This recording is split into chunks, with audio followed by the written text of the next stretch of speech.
Alright. Okay, now we're doing time remapping. So, the first thing that we're gonna do is we're gonna choose some footage to do time. Oh, this is perfect. Okay, so then we're gonna make a new composition. And here we are. We have this girl, she loves to dance, but this is way too long.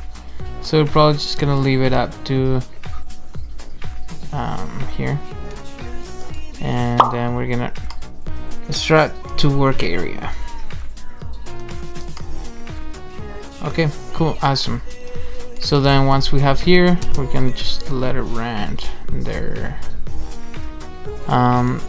Let's play quarter so it's faster. Okay, so the first thing that we're gonna do is I want to show you a speed ramping. So that's really quick. So the first thing to do will be like right click, and then we're gonna go into time and then enable time remapping.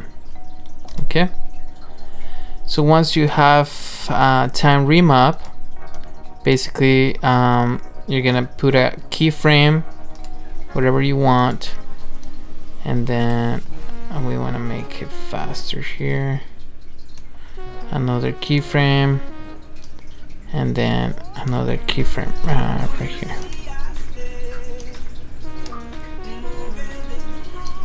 Actually here, and then this one. Let's see.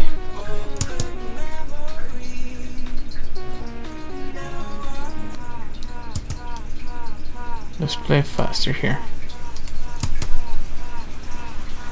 So you see how if I put them more apart, it will go slower, and if I put them together, it will go faster. So basically, speed ramping is going from like normal to fast to slow to fast. So basically, you're playing around with how fast your clip is gonna play to your eyes.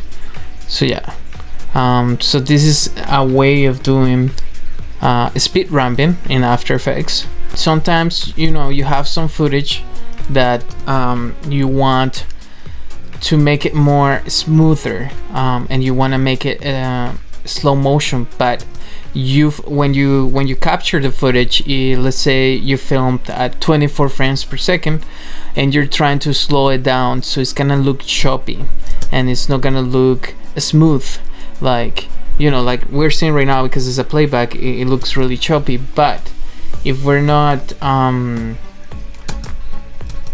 rendering, it's gonna go really quick. Look, oh, it's actually looking really choppy.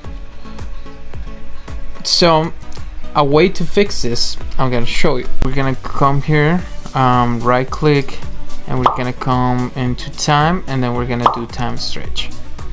So basically we can play around with the numbers by percentages, and we could tell if we want to stretch your footage to look in a slow motion. So in this case, right now we're at 100%, so let's stretch it to 200 so that we will have more faster. So basically what After Effects is doing is doubling or duplicating each frame times 2, and this is what we're getting.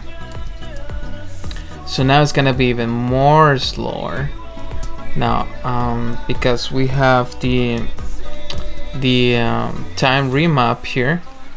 We can make it play faster in some parts and others not, but that's not what we're doing right now. So let's just take this away for now.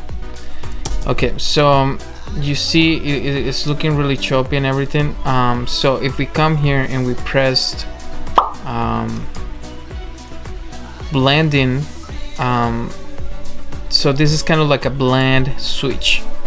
By doing this, we're gonna blend each frame to go with each other. So we duplicate them twice too. Now we're gonna just blend them together by clicking here, and it's gonna look more smoother.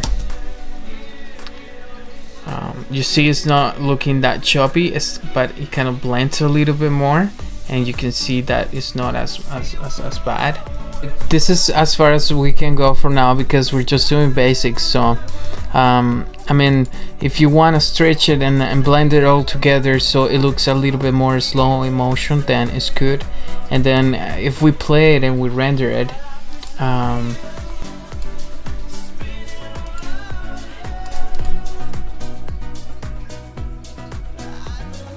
so you can see it plays really well, it blends.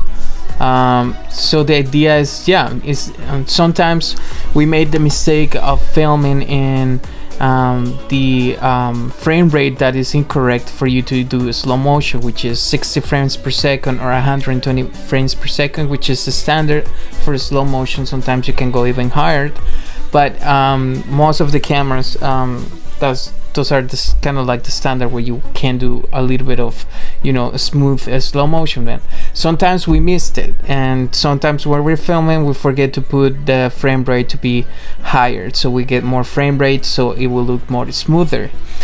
So the idea with this is basically you're doubling the frame rates here, but it's gonna be the same, it's just copying one, so we're playing twice one frame, and by blending it together it's gonna look more smoother when you play, and it's gonna look more kind of slowy, dreamy slow motion. And that's the idea to do this. So yeah guys, I think this is it for the tutorial. Please stay tuned for the next video, which is 3D integration basically. So go and click on that one now.